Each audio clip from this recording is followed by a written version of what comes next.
Hi guys, I'm back. I'm here to do book 16 of 365. Book 16 is actually the second book in the Black Dagger Brotherhood series by J.R. Ward, Lover Eternal. If you guys saw my review of book 1, then you know I read my Black Dagger Brotherhood on my phone on my Nook app. So I'm going to show you the covers right there. I love her covers. They're very interesting because they're all monochromatic, but each one's a different color in that monochromatic scheme. And they're always like biting. They're all different. I like them. So before we get started on this book, I'm going to mention a couple things that I didn't mention in my last review that applies to every book. First thing that I want to talk about, let's see if I can show you, is the glossary she has before the table of contents. Or maybe right after, before the story starts, she has a glossary of all these different terms that apply to her series or that may have different meaning in her series, and I love that is part of the option. Hold on, I have it right here so you guys can see it. Like, it tells you what the Chosen is, and there's like what the Black Dagger Brotherhood actually is, and I love that. There's 4 or 5 different ones. More than that, as the series grows, she keeps including new ones, and I love that. I love it's kind of like a preview of what's coming up. If, you know, blood slaves is the new word you need to know, then obviously she's going to talk about that, so it's like a mini preview. I like that. Also, on the topic of the Lessing Society, the Lessers, which are like the vampire slayers, soulless vampire slayers, I feel like in the first couple of books, they're not really doing much. Really what she's doing is giving you a background on kind of how they operate, how they make new recruits, what they do to broaden their horizons, and I don't think it's too important, so I probably won't be touching on it very often.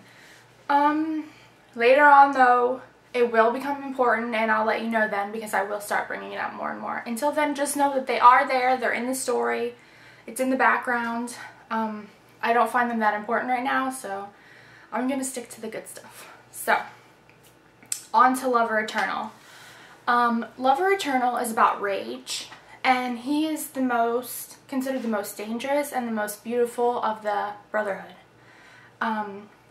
Sometimes the Brotherhood calls him Hollywood because of his Hollywood looks. He's also known throughout Vampire Society as this voracious male with his extreme sexual appetites, and he's like one of these stories that fathers tell sons when they come of age, you know. But really what you get to learn from the story is how much he hates that. He hates that he has to do this, and he hates that he's that person, but the reason he is that person is because he's cursed by the scribe virgin. I'm not going to go too much into detail about that because that's a really good, interesting part of the story. I think it's really unique. I love that he has this. A lot of people think they have this inner person or this inner beast that comes out sometimes. Well, he really does. So, in this story, in every story that is in this series, it's about the male vampire brother, sometimes they're friends, and their female. His female in this case, his name is Mary, and she has a curse of her own. She is human, but she's going through her own kind of things.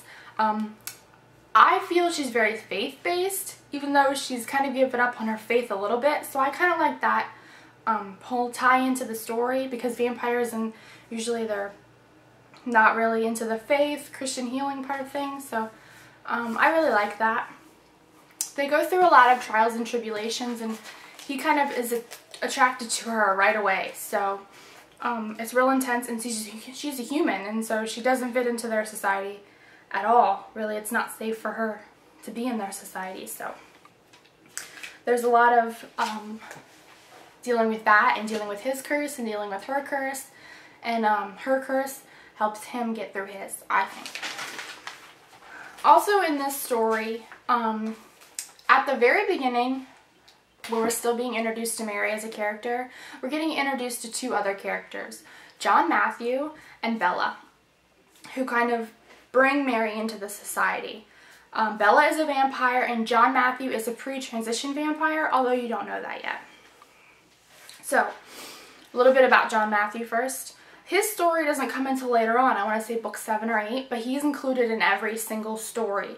So I feel it's important to kind of touch on what's going on with him before we get to his story, or else you'll be like, what? So, in this book, you find out John Matthew is a mute, but Mary knows American Sign Language, so that's kind of how she gets tied into the Brotherhood, just to come along when he meets the Brotherhood to help translate for him. He can hear, he just can't talk.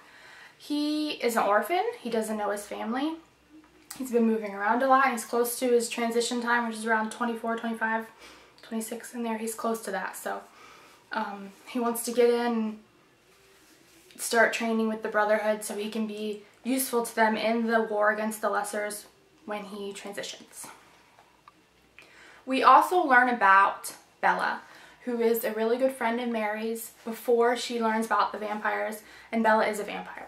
So she also knows about Mary's curse, her sickness, because she's a vampire. She can feel it in her emotions, she can feel it in her body structure. So at the end of the story, after Rage and Mary's story is over, you get introduced to Bella in a different way. She kind of shows an interest in Sadist, who is another brother who is a twin of Fury. And he's very cursed, and he was a blood slave in the beginning of his life. You know, he was sold into slavery, and he's very like hardened and mean, and he's the worst, and he would kill you rather than look at you kind of person, you know. And Bella is interested in him anyway, and I think that's important to note that happens at the end of this story, because the next story is their story, and a little bit happens at the end of this story that kind of jump starts that. And I really like that started happening in this series, because I feel like with the first book they were really like focused in on Wrath and Beth's story, and there wasn't too much set up for later on in the series. But I noticed starting in this book, and it really starts going, that they're setting you up for later on books in the series. And eventually you're getting 4 or 5 storylines in one book, which I do like. I like knowing the updates of what's going on with my favorite characters. So I really did like this book. I like Mary as a person. She sticks around quite a bit, I feel like, and helps out definitely in the next book and a little bit later on. So I really like this one. I hope if you guys saw my review or anyone else's reviews. I know Book Reviews by Anna did a review on Dark Lover and this book, and I really like her reviews too. So I hope that you already know what's going on and you're here to see if you want to like the next book, and it's definitely worth the read. This whole series is worth the read. So hopefully you read it and you'll come back to, when you finish this one, you'll come back to see my reviews on the rest of the series, because they should be up in the next couple days or so.